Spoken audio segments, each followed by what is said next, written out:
warahmatullahi wabarakatuh.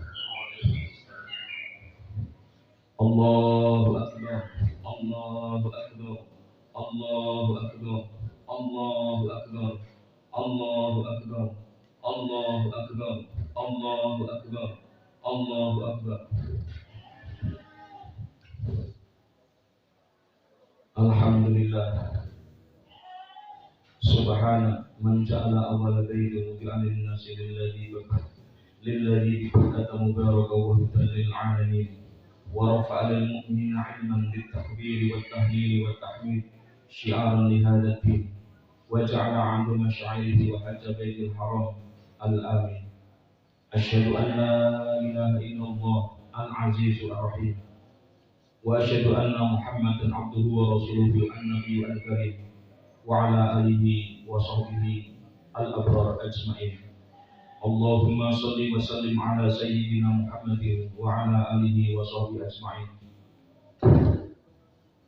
أوصي نفسي وإياكم بتقوى الله واذكروا قوله تعالى في كتابه الكريم أعوذ بالله من الشيطان الرجيم إنا أعطيناك الكوثر فصل لربك وانحر إن شانئك هو الأبتر.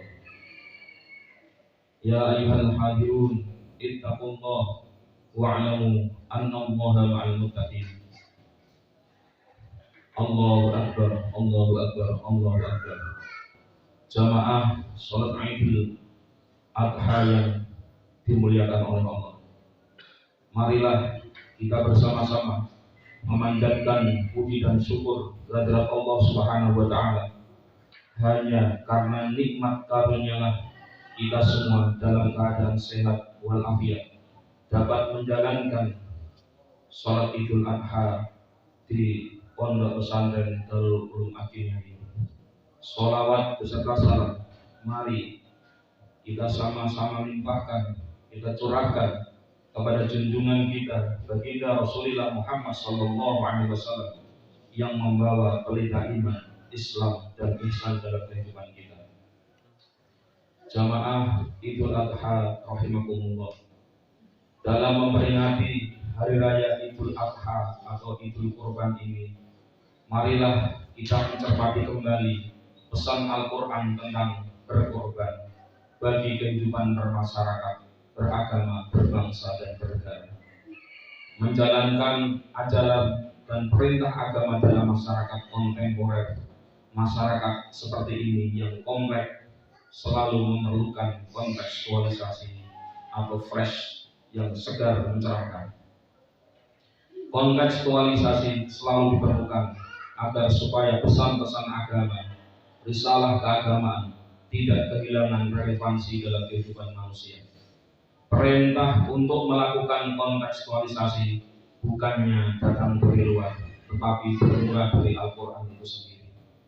Hari Raya Idul Adha umumnya berkonotasi langsung dengan hewan kurban, karena akan ada daging hasil sembelihan hewan kurban yang dibagikan kepada fakir miskin, seperti yang akan kita laksanakan setelah sholat Id hari ini. Hal itu penting, tetapi setelah hewan kurban terkumpul dan disembelih, Al-Quran juga mengingatkan kepada kita semua dalam surat Al-Hajj ayat 37. A'udzu billahi minasyaitonir rajim.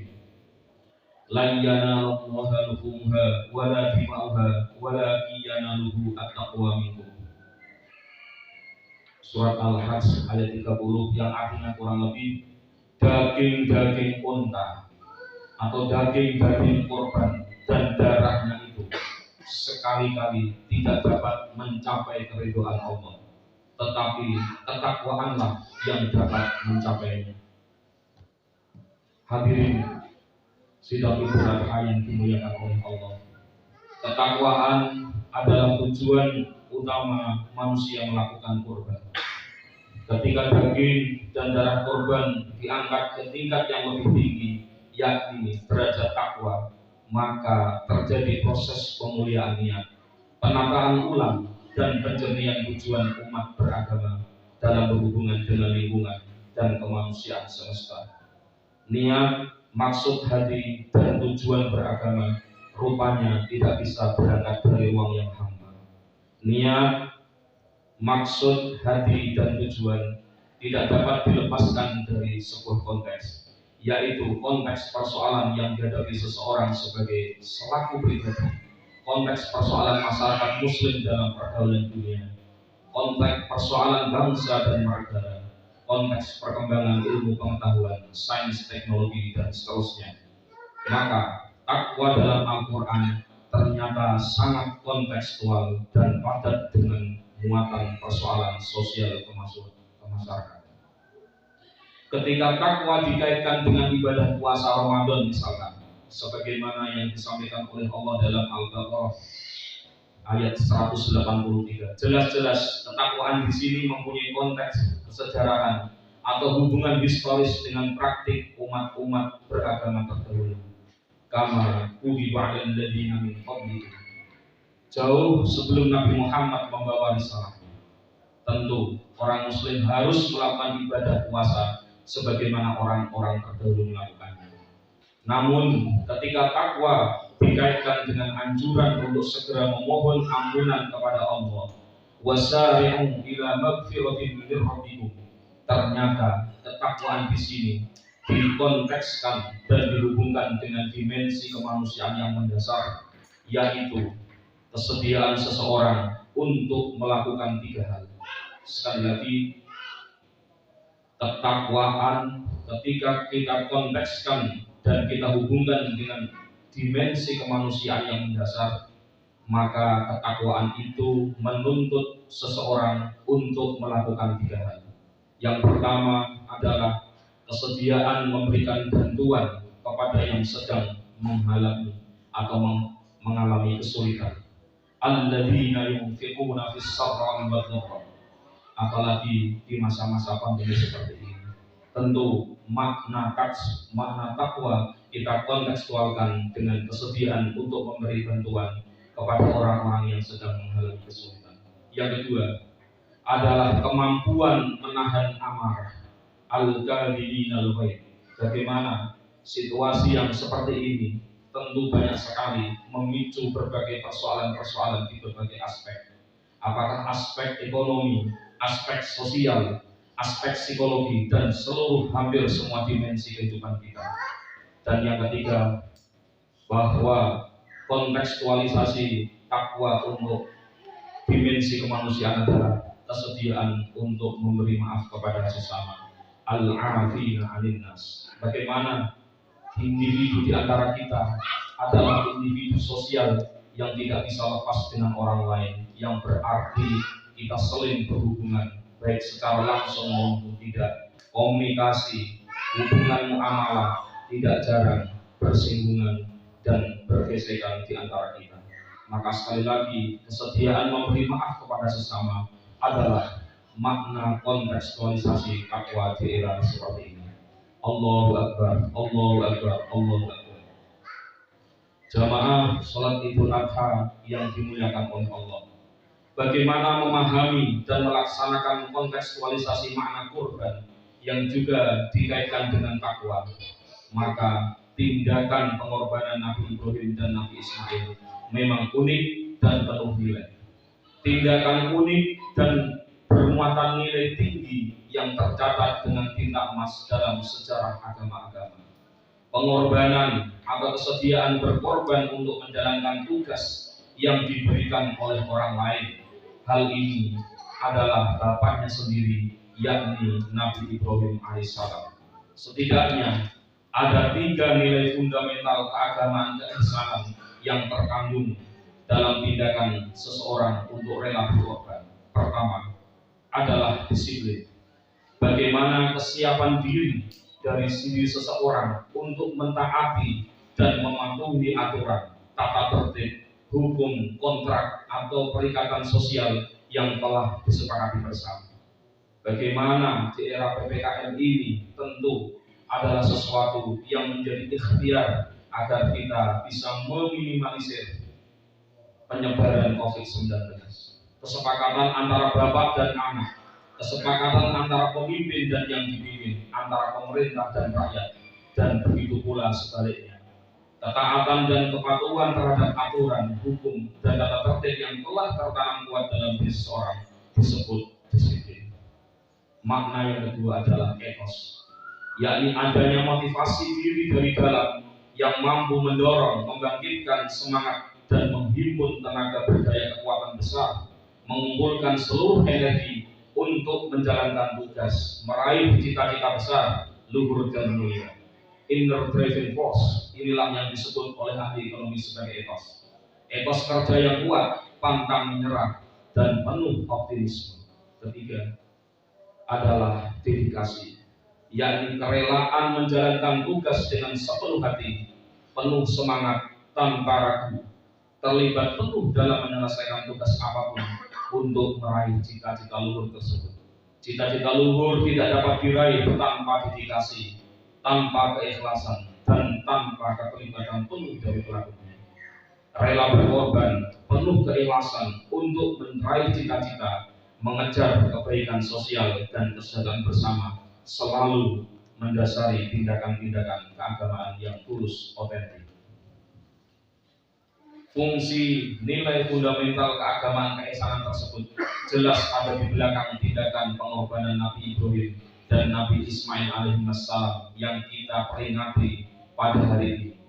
Ketiga nilai tersebut seharusnya melekat dalam jiwa seorang muslimah jika mereka ingin memperoleh derajat takwa, ingin memperoleh kebaikan di dunia dan di akhirat seperti yang diajarkan oleh Al-Quran. Ketiga nilai tersebut adalah disiplin yang tinggi, etos kerja yang kuat, dan dedikasi yang penuh merupakan nilai fundamental keagamaan, keihsanan yang sangat diperlukan oleh pribadi-pribadi yang unggul, begitupun masyarakat dan bangsa yang hendak meraih cita-cita besar bangsanya. Jamaah Idul Adha yang dimuliakan oleh Allah, kita sepakat bahwa pendidikan adalah salah satu pilar harapan yang dijadikan parameter menuju mundur atau majunya sebuah bangsa. Pada saat sekarang ini dan lebih-lebih di masa yang akan datang, ada sebuah ungkapan yang biasa disindir oleh para pemuka agama yang menyatakan bahwa man arada ad-dunya fa'alaihi bil ilmi wa man arada al-akhirata fa'alaihi bil ilmi wa man aradahuma fa'alaihi bil ilmi, yang artinya jika seseorang menginginkan keberhasilan dunia, maka cara memperolehnya adalah dengan ilmu pengetahuan. Jika seseorang menginginkan kebaikan di akhirat, cara memperolehnya juga dengan ilmu. Dan barang siapa menginginkan keduanya, ia juga harus memperolehnya dengan ilmu pengetahuan. Peran pendidikan dalam setiap jenjangnya dan lebih-lebih di perguruan tinggi sangatlah sentral. Umum diketahui bahwa peringkat keberhasilan pendidikan tinggi di tanah air kita ini masih tergolong rendah dibandingkan dengan prestasi yang dicapai oleh negara-negara lain. Ketekunan sivitas akademika, ketekunan para pendidik, ketekunan para peneliti, para adik-adik mahasiswa, para santri-santri yang memiliki basic pengetahuan di perguruan tinggi untuk bersama-sama mengembangkan diri perlu terus untuk didorong, dikembangkan, dan dilipat gandakan. Selain itu, dukungan pemerintah dan dunia bisnis swasta tidak dapat diabaikan. Di wilayah inilah diperlukan etos kerja, etos belajar, etos meneliti, etos keilmuan yang maha prima. Tanpa disiplin, tanpa etos dan dedikasi yang kuat, dan dana berapapun yang dikeluarkan pemerintah tidak akan dapat menjamin perbaikan kualitas.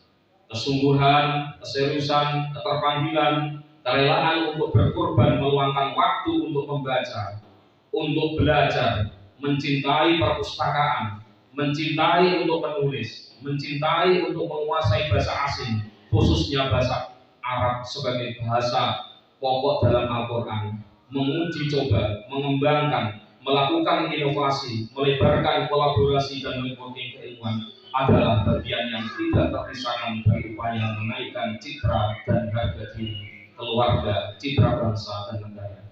Kesemuanya ini perlu etos kerja yang kuat, etos keilmuan yang tinggi, ditopang oleh disiplin dan kultur akademik yang kondusif. Ujung-ujungnya sekali lagi diperlukan kesediaan berkorban, bekerja penuh disiplin, etos kerja yang kuat, lebih dedikatif, dan semangat pengorbanan keihsanan dari semua pihak untuk menghadapi dan menyongsong hadirnya masyarakat Asia dan dunia yang sudah berada di depan pintu ini. Mengakhiri renungan khutbah Idul Adha pagi ini, marilah kita bersama-sama mengikuti jejak pengorbanan Nabi Ibrahim dan Nabi Ismail alaihissalam. Marilah kita gelurakan dan kita kobarkan semangat berkorban dengan 3 nilai yang melekat di dalamnya, yakni disiplin, etos kerja, dan dedikasi dalam setiap beberapa langkah kehidupan kita untuk meraih cita-cita besar berbangsa dan bernegara. Kita tegakkan disiplin nasional, kita perkuat etos kerja dan etos keilmuan, selalu mengedepankan dedikasi yang prima untuk mengejar ketertinggalan kehidupan berbangsa dan bernegara, untuk mengukir peradaban baru di era global sesuai dengan tingkat dan keberadaan kita masing-masing. Alhamdulillah, Pondok Pesantren Darul Ulum Madiniyah selalu berusaha untuk memberikan pelayanan kepada masyarakat, khususnya di bidang keilmuan, dengan memberikan pelayanan informasi yang edukatif melalui pemanfaatan teknologi maupun website. Semoga kita semua mampu mengkontekstualisasikan ajaran agama, khususnya konsep dasar takwa dalam kehidupan bermasyarakat sehari-hari, dalam bidang pengembangan keilmuan, dalam kehidupan berbangsa dan bernegara menuju masyarakat baru dan peradaban baru yang kita cita-citakan bersama. Baldatun thayyibatun wa rabbun ghafur. Amin ya rabbal alamin. Barakallahu li wa lakum fil Qur'anil azim wa nafa'ani wa iyyakum bima fihi minal ayati wa dhikril hakim wa taqabbal minni wa minkum tilawatahu innahu huwas samiul alim. Ud'u Allah. Allahumma shalli ala sayyidina Muhammad wa ala ali sayyidina Muhammad. Allahu Akbar, Allahu Akbar, Allahu Akbar, Allahu Akbar, Allahu Akbar, Allahu Akbar, Allahu Akbar. Alhamdulillahi Rabbil Alamin. Asyhadu an la ilaha illallah wa asyhadu anna Muhammadan abduhu wa rasuluhu arsalahu rahmatan lil alamin. Allahumma shalli wa sallim ala sayyidina Muhammadin wa ala alihi wa sahbihi ajma'in. Allahumma shalli wa sallim ala sayyidina wa maulana Muhammadin wa ala alihi wa sahbihi ajma'in. Ittaqullaha haqqa tuqatih wa la tamutunna illa wa antum muslimun. Allahumma ighfir li jami'il muslimina wal muslimat wal mu'minina wal mu'minat al ahya'i minhum wal amwat. Irfa' lahum ad-darajat washfi lahum al hasanat warhamna wa iyyakum ya arhamar rahimin. Rabbana ighfir lana wa li ikhwanil ladzina sabaquna bil iman wa la taj'al fi qulubina ghillan lil ladzina amanu rabbana innaka ra'ufur rahim. Allahumma alif baina qulubil mu'minin waj'alna mimman yu'abiduna al-'alaqa was-salati baina afradil 'alamin was-sabbit aqdamana amama dafi at-tafriq wa tashdid tawaliha innaka antas sami'ul 'alim. Allahumma farij bil makrubin min al-qatl wal majruhin bima kasabat aydin nas adh-dhalimin. Allahumma bi haula'i alladhina 'amilus sayyi'ati ibtiwa al-fitnah wa tashmisi jawari min jaladina hada Andalusia wa min biladil alam. Allahumma nawwir qulubahum wa khalisna min nazil syaitan lahum a'malahum wa ya'udu ila sabilika wa yadubu. Allahumma ansur subhana subha Indonesia waj'al lana makhrajan min zamani al-iqtisadiyah wal siyasiyah wal khalifah waj'alna min ibadika as-salihin innaka ala kulli syai'in qadir. Rabbana atina fid dunya hasanah wa fil akhirati hasanah wa qina 'adzaban nar. Allahumma anfa'na bima 'allamtana wa 'allimna ma yanfa'una wa zidna 'ilman. Alhamdulillahi min kulli hal wa na'udzu billahi min hali ahlin nar. Subhana rabbika rabbil 'izzati 'amma yasifun wa salamun 'alal mursalin walhamdulillahi rabbil 'alamin. Assalamualaikum warahmatullahi wabarakatuh.